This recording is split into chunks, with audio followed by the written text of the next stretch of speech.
Bonjour à tous et bienvenue dans ce podcast YouTube.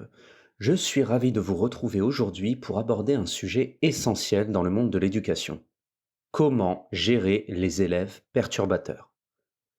En tant que professeur des écoles, j'ai rencontré de nombreux cas de perturbations en classe et j'aimerais partager avec vous quelques conseils pratiques pour maintenir un environnement d'apprentissage positif et propice à l'épanouissement de tous les élèves. Le premier défi qui va s'imposer à vous est de comprendre les élèves perturbateurs. Les comportements perturbateurs ne sont souvent que la manifestation visible de problèmes plus profonds.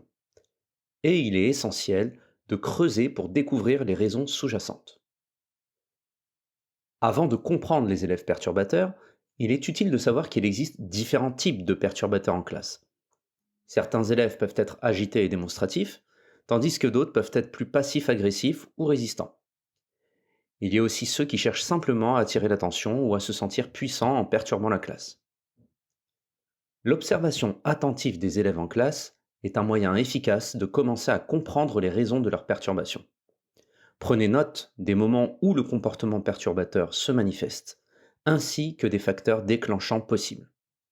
Ces observations vous aideront à cibler les problèmes spécifiques à chaque élève. Ensuite, engagez des discussions individuelles avec les élèves perturbateurs pour établir une relation de confiance.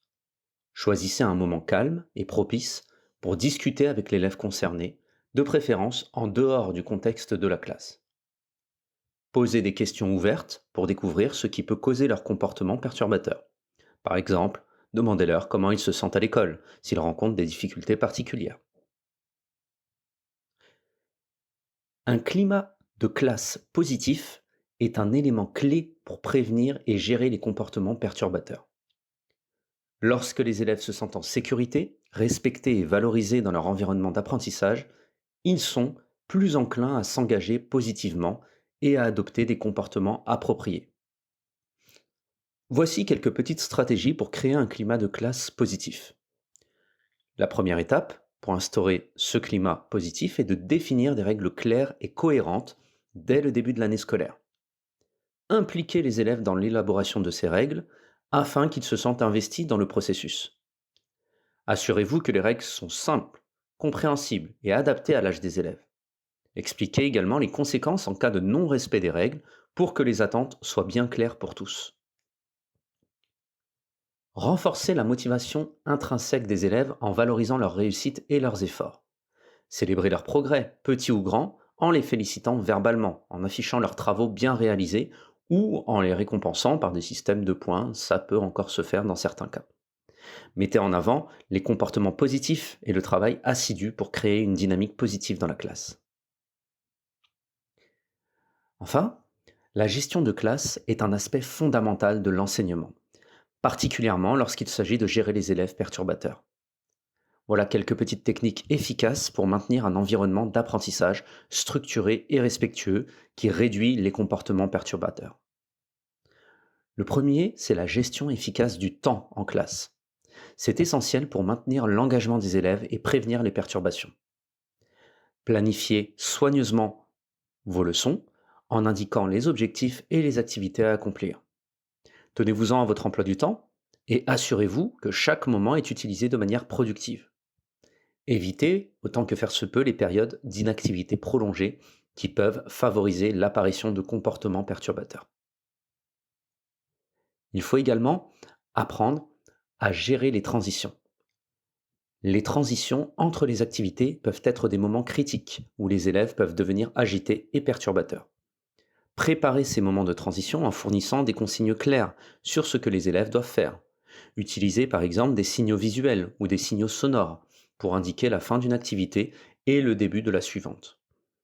Une transition bien organisée aide à maintenir la fluidité du cours et à garder les élèves concentrés. Le renforcement positif est également une technique puissante pour encourager les comportements souhaités chez les élèves. Félicitez-les verbalement quand ils adoptent un comportement positif ou participent activement en classe. Vous pouvez utiliser des éloges, des récompenses symboliques pour renforcer leur engagement. Le renforcement positif favorise un climat de classe positif et motive les élèves à continuer bien se comporter. Il faut avoir à l'esprit que chaque élève a des besoins individuels et en tant qu'enseignant, il est important de reconnaître ces différences et de fournir une attention différenciée, même si évidemment ce n'est pas évident à faire. Porter une attention particulière aux élèves qui ont tendance à être perturbateurs, tout en veillant à ce que les autres élèves ne se sentent pas négligés. C'est évidemment très peu évident. Vous pouvez essayer de proposer des activités supplémentaires, des défis supplémentaires à ceux qui ont besoin d'être stimulés davantage et offrez un soutien supplémentaire à ceux qui en ont besoin. Les élèves perturbateurs peuvent souvent être des élèves qui s'ennuient ou qui ne se sentent pas impliqués dans le processus d'apprentissage. Utilisez des stratégies d'engagement pour maintenir leur attention. Par exemple, vous pouvez mettre en place des activités interactives, des jeux éducatifs, des discussions en groupe ou des projets créatifs qui stimuleront leur intérêt et les garderont engagés. Et voilà, nous arrivons à la fin de ce podcast sur la gestion des élèves perturbateurs. J'espère que ces quelques conseils vous seront utiles dans votre pratique d'enseignant. Rappelez-vous qu'en comprenant les élèves, en créant un climat positif, en utilisant des techniques de gestion de classe efficaces, vous pourrez mieux gérer les comportements perturbateurs et créer un environnement d'apprentissage harmonieux pour tous. C'est donc la fin de ce podcast. Si le contenu vous a plu, n'hésitez pas à commenter, à liker, à partager. Et quant à moi, je vous retrouve très bientôt pour un prochain podcast.